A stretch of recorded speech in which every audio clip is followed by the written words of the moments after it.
আজকের ভিডিও শুরু করলাম বিজয়া দশমী প্রীতি শুভেচ্ছা ও ভালোবাসা ও বড়দের আমার প্রণাম দিয়ে।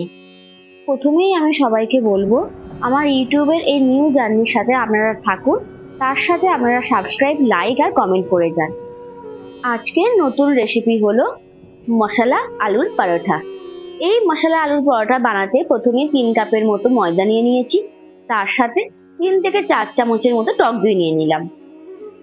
আর দিলাম আমি চিল্লি ফ্লেক্স বা শুকনো লঙ্কাকে আমরা কুচি কুচি করে কেটেও দিতে পারেন।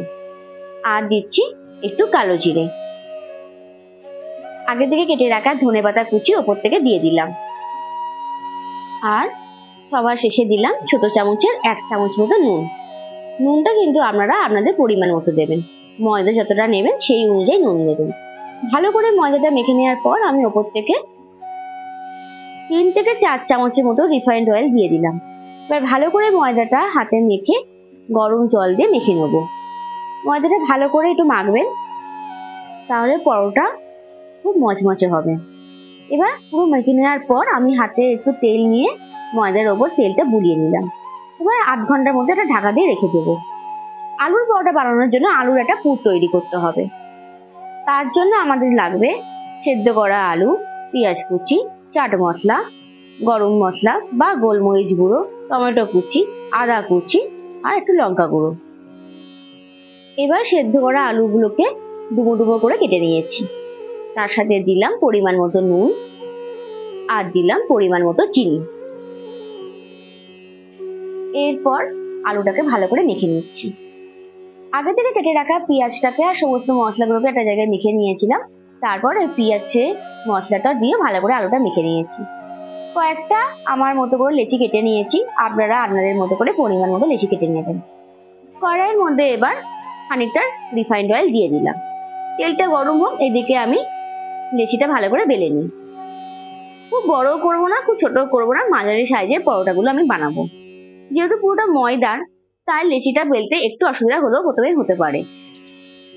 আপনারা যদি মনে করেন একটু ময়দা দিয়েও এটা বেলতে পারেন, তাহলে আরো খেতেও ভালো হবে আর বেলতেও সুবিধা হবে। এরপর আলুর পুরটাকে ভালো করে আমি দিয়ে লেচিটাকে ভালো করে আমি আবার এটাকে গোল করে নিলাম। ব্যাস, দেখুন এবার এইভাবে আমি একটু বেলে নিচ্ছি। বেলতে অসুবিধা হলে আপনারা ময়দা দিয়ে এইভাবে বেলতে পারেন। একদম একটু বেশি তেল দিয়ে আমি ভাজবো, তাহলে লাস্টে অনেকটা তেল পড়ে থাকবে।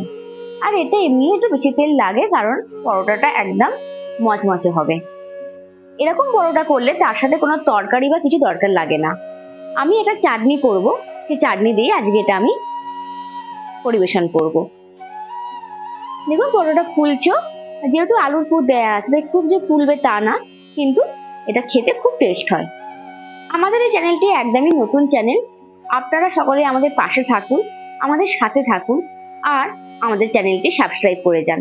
সাবস্ক্রাইব করলে সামনের দিকে এগোতে আমারও খুব ভালো লাগবে আর আমি আরো উৎসাহিত হব যদি আপনারা আমার পাশে থাকেন।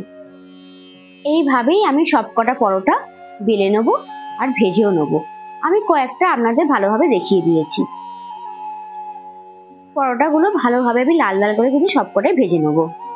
এই চ্যানেলে কিন্তু আপনারা শুধু রেসিপি পাবেন তা না, গ্রাম বাংলার হারিয়ে যাওয়া সমস্ত রান্না আপনারা পাবেন।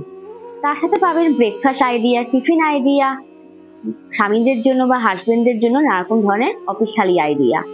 আর পাবেন ডায়েট চার্ট। প্রতিটি মানুষ নানা রকম রোগে আক্রান্ত, সেই সমস্ত মানুষদের জন্য আমি ডায়েট চার্ট নিয়ে আসতে চলেছি। তাহলে আজকের রেসিপি মশলা আলুর পরোটা কেমন লাগলো জানাতে কিন্তু ভুলবেন না।